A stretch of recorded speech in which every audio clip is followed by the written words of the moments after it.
കേരളത്തിലെയും ഇന്ത്യയിലെയും ജയിലുകളെ പറ്റി നാം കുറെ കേട്ടിട്ടുണ്ട്. പക്ഷേ പോയിന്റുകളുടെ അടിസ്ഥാനത്തിൽ ഒരു ജയിലുണ്ടെന്ന് പറഞ്ഞാൽ വിശ്വസിക്കാനാകുമോ? നിശ്ചിത പോയിന്റ് ലഭിച്ചാൽ ജയിൽ ശിക്ഷയിൽ ഇളവ് വരെ കിട്ടാൻ സാധ്യതയുള്ള ഒരു ജയിൽ. ചൈനയിൽ 5 വർഷത്തോളം തടവിൽ കഴിഞ്ഞതിന്റെ ആഘാതത്തെക്കുറിച്ച് വെളിപ്പെടുത്തുകയാണ് ഓസ്ട്രേലിയൻ പൗരനായ മാത്യു റെഡാൾട്ട്. തടവുകാരെ മാനസികമായി പീഡനത്തിന് വിധേയരാക്കിയിരുന്നു. കമ്മ്യൂണിസ്റ്റ് പാർട്ടിയുമായി ബന്ധപ്പെട്ട സാഹിത്യം വായിക്കുക, ജയിൽ ഫാക്ടറിയിൽ ജോലി ചെയ്യുക, സഹ തടവുകാർ ചെയ്യുന്ന കുറ്റങ്ങളും മറ്റും അറിയിക്കുക എന്നിവ ചെയ്താൽ പോയിന്റുകൾ നേടാൻ സാധിക്കും. 4200 പോയിന്റുകൾ ശേഖരിച്ചാൽ ശിക്ഷ കുറയ്ക്കാൻ സാധ്യതയുണ്ട്. എന്നാൽ ഇങ്ങനെ പോയിന്റുകൾ ശേഖരിക്കുന്നത് എളുപ്പവുമല്ല.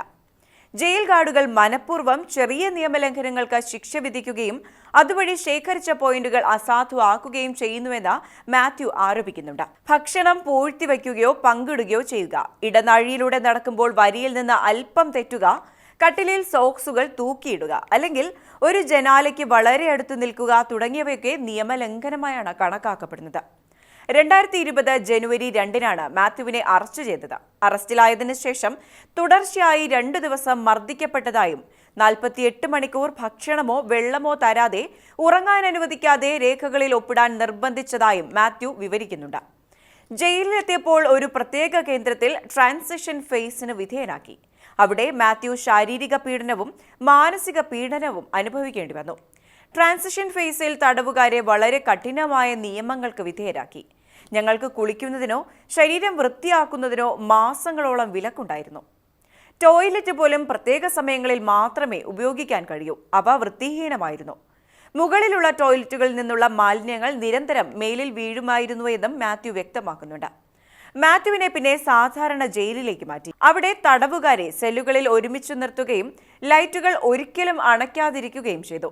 ഭക്ഷണം കഴിക്കുന്നത് പോലുള്ള കാര്യങ്ങൾ ആ പരിമിതമായ സ്ഥലത്താണ് നടന്നത്.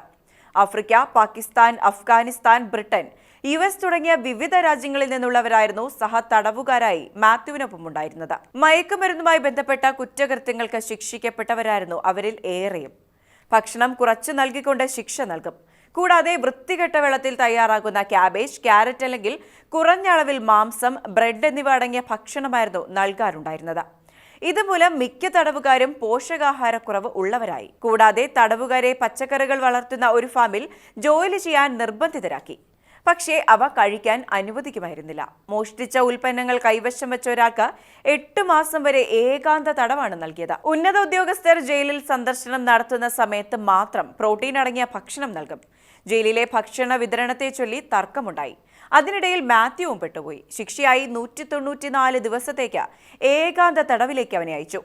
ചെറിയ സെല്ല്, പരിമിതമായ വെളിച്ചം, കുറഞ്ഞ ഭക്ഷണം എന്നിവയായിരുന്നു ഏകാന്ത തടവിൽ അനുഭവിക്കേണ്ടി വന്നത്. അവിടെ വായനാ സാമഗ്രികൾ ഒന്നും തന്നെ ഉണ്ടായിരുന്നില്ല. മോചിതനായ ശേഷം 10 വർഷത്തേക്ക് ചൈനയിലേക്ക് വരരുത് എന്ന് മാത്യുവിന് പോലീസ് മുന്നറിയിപ്പ് നൽകിയ ശേഷമാണ് അദ്ദേഹത്തെ വിട്ടയച്ചത്.